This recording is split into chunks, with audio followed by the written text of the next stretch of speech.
आज आपण BMS government कॉलेजचे जे कट ऑफ आहे, गव्हर्नमेंट एडेड, ते कट ऑफ आपण या ठिकाणी बघणार आहोत. नीटमध्ये किती ऑल इंडिया रँकिंग हे विद्यार्थ्यांना मिळालं पाहिजे, त्याचसोबत कॅटेगरी वाईज ही सर्व माहिती बघणार आहोत. नीटमध्ये किती मार्क्स मिळाले पाहिजे, नीटमध्ये किती ऑल इंडिया रँकिंग आलं पाहिजे, तर त्याची सर्व कट ऑफची जी काही सिरीज आहे ती आता आपण या ठिकाणी सुरू करणार आहोत.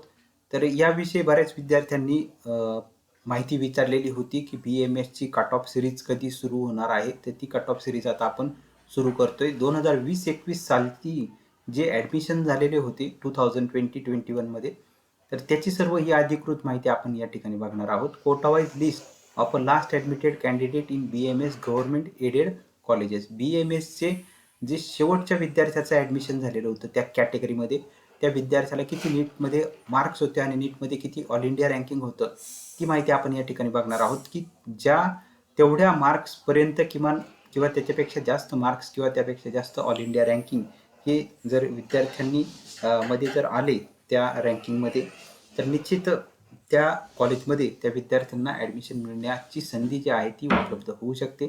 तर सुरुवात करणार आपण याआधी पोद्दार आयुर्वेदिक मेडिकल कॉलेज याचा जो कट ऑफ आहे तो ऑलरेडी बघितलेला आहे. त्यानंतर आता पुढची जी माहिती आपण या ठिकाणी बघणार आहोत, आयुर्वेद महाविद्यालय, AM असं त्याला शॉर्ट फॉर्ममध्ये म्हटलं जातं. AM दॅट इज आयुर्वेद महाविद्यालय, सायन, मुंबई. तर या ठिकाणी सर्व कॅटेगरीनुसार माहिती दिलेली, SC, ST, VJ, NT1, NT2, NT3, OBC, EWS, open, D1, D2, D3 म्हणजे डिफेन्सच्या कॅटेगरी, आजी माजी सैनिक, PH म्हणजे फिजिकली हँडिकॅप, MKB म्हणजे महाराष्ट्र कर्नाटका बॉर्डर. तर AM आयुर्वेद महाविद्यालय सायन, S म्हणजे असणारे नीटचं ऑल इंडिया रँकिंग आणि M म्हणजे असणारे नीटची मार्क्स. SC कॅटेगरीतील विद्यार्थ्यांकरिता 2020-21 मध्ये जे शेवटचं ॲडमिशन झालेलं होतं SC कॅटेगरीतून, त्या विद्यार्थ्याचा नीटचा ऑल इंडिया रँकिंग होता शेवटच्या विद्यार्थ्याचा 1,60,313 म्हणजेच 1,60,313. आणि नीटमध्ये त्या SC कॅटेगरीतील विद्यार्थ्यांना मार्क होते 422 422. तर ज्या SC कॅटेगरीतील विद्यार्थ्यांना यावर्षी नीटमध्ये नीटचं ऑल इंडिया रँकिंग हे 1,60,313च्या आतमध्ये असेल, अशा विद्यार्थ्यांचं ॲडमिशन या कॉलेजला होऊ शकतं.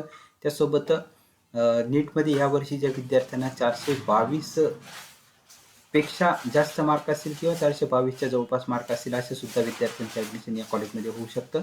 ST कॅटेगरीतील विद्यार्थ्यांचं जे शेवटचं ॲडमिशन झालेलं होतं त्या विद्यार्थ्याचा नीटचा ऑल इंडिया रँकिंग होता 3,58,600 आणि नीटमध्ये मार्क होते 279. यावर्षी ज्या विद्यार्थ्यांना या कॉलेजला ॲडमिशन घ्यायचं त्या ST कॅटेगरीतील विद्यार्थ्यांचं नीटचं ऑल इंडिया रँकिंग 3,58,610 पेक्षा जास्त असेल, 3,58,610 पेक्षा कमी असेल, तर या विद्यार्थ्यांचं ॲडमिशन या कॉलेजला होऊ शकतं. किंवा नीटमध्ये 279 पेक्षा जास्त मार्क असतील किंवा 279च्या जवळपास मार्क असतील, अशा सुद्धा विद्यार्थ्यांचं ॲडमिशन या AM सायन कॉलेजमध्ये होऊ शकतं. त्यानंतर VJ कॅटेगरीकरिता, VJ कॅटेगरीमधून जे शेवटचं ॲडमिशन झालेलं होतं त्या विद्यार्थ्याचा नीटचा ऑल इंडिया रँकिंग होता 1,34,465. नीटमध्ये मार्क होते 447. यावर्षी सुद्धा ज्या VJ कॅटेगरीतील विद्यार्थ्यांना या कॉलेजमध्ये ॲडमिशन घ्यायचे त्यांचं नीटचं ऑल इंडिया रँकिंग 1,34,465 पेक्षा कमी असणं गरजेचं आहे. आणि नीटमध्ये 447 पेक्षा जास्त मार्क किंवा त्या जवळपास जरी मार्क असतील तरी या विद्यार्थ्यांना ॲडमिशन या कॉलेजला मिळू शकतं.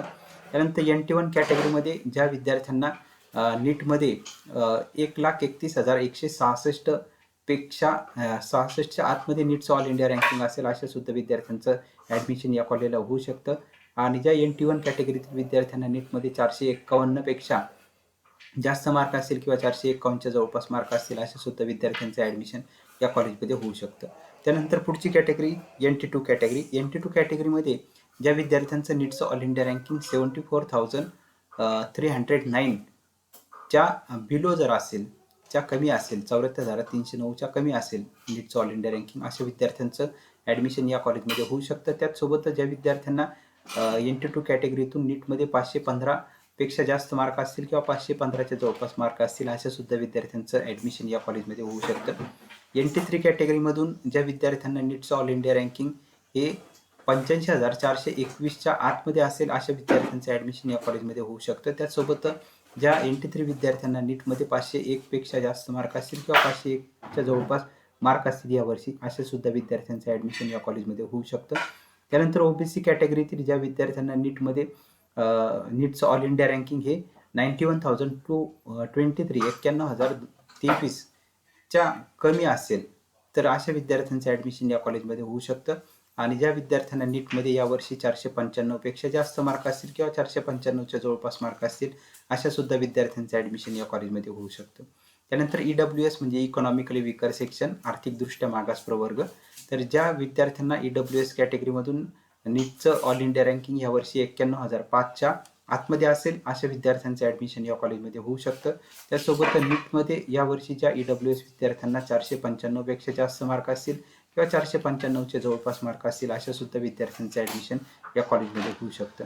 ओपन कॅटेगरीमधून ज्या विद्यार्थ्यांचं नीटचं ऑल इंडिया रँकिंग हे 84,194च्या आतमध्ये असेल आणि नीटमध्ये ज्या विद्यार्थ्यांना 503 पेक्षा जास्त मार्क असतील किंवा 503च्या जवळपास मार्क असतील अशा विद्यार्थ्यांचं ओपन कॅटेगरीमधून ॲडमिशन या AM सायन आयुर्वेद महाविद्यालय कॉलेज सायन मुंबई या कॉलेजमध्ये होऊ शकतं.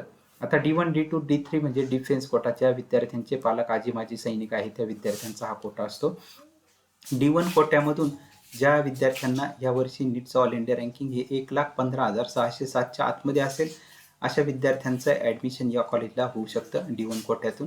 आणि ज्या D1 कोट्यातील विद्यार्थ्यांना नीटमध्ये यावर्षी 467 पेक्षा जास्त मार्क असतील किंवा 467च्या जवळपास मार्क असतील अशा सुद्धा विद्यार्थ्यांचं ॲडमिशन या कॉलेजमध्ये होऊ शकतं.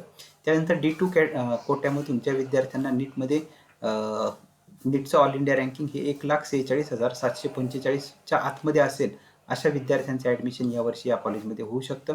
त्याचसोबत ज्या विद्यार्थ्यांना नीटमध्ये 435 पेक्षा जास्त मार्क असतील किंवा 435च्या जवळपास मार्क असतील अशा सुद्धा विद्यार्थ्यांचं ॲडमिशन या कॉलेजमध्ये होऊ शकतं. PH म्हणजे फिजिकली हँडिकॅप, जे अपंग विद्यार्थी आहे त्या विद्यार्थ्यांकरिता हा कोटा असतो. तर ज्या फिजिकली हँडिकॅप विद्यार्थ्यांना नीटमध्ये ह्यावर्षी 83,962 एवढं नीटचं ऑल इंडिया रँकिंग आलेलं असेल किंवा त्यापेक्षा कमी असेल तर अशा सुद्धा विद्यार्थ्यांचं ॲडमिशन या कॉलेजमध्ये होऊ शकतं. आणि ज्या विद्यार्थ्यांना फिजिकल हँडिकॅप कोट्यामधून जे स्वतः फिजिकली हँडिकॅप आहे त्या विद्यार्थ्यांना नीटमध्ये 503 किंवा त्यापेक्षा जास्त मार्क असेल अशा सुद्धा विद्यार्थ्यांचं ॲडमिशन या कॉलेजमध्ये होऊ शकतं. MKB आणि NRIची माहिती या ठिकाणी उपलब्ध नाही आहे. तर अशीच माहिती आपण विद्यार्थ्यांना जे काही कट ऑफ आहे, फीज आहे FBBS, BMS, BHMSची ती सर्व फीची माहिती, कट ऑफची माहिती विद्यार्थ्यांपर्यंत पोहोचावी याकरिता 7 इन्फो यूट्यूब चॅनलच्या मार्फत ही सर्व माहिती विद्यार्थ्यांपर्यंत पोहोच करण्याचा प्रयत्न आपण करत आहोत.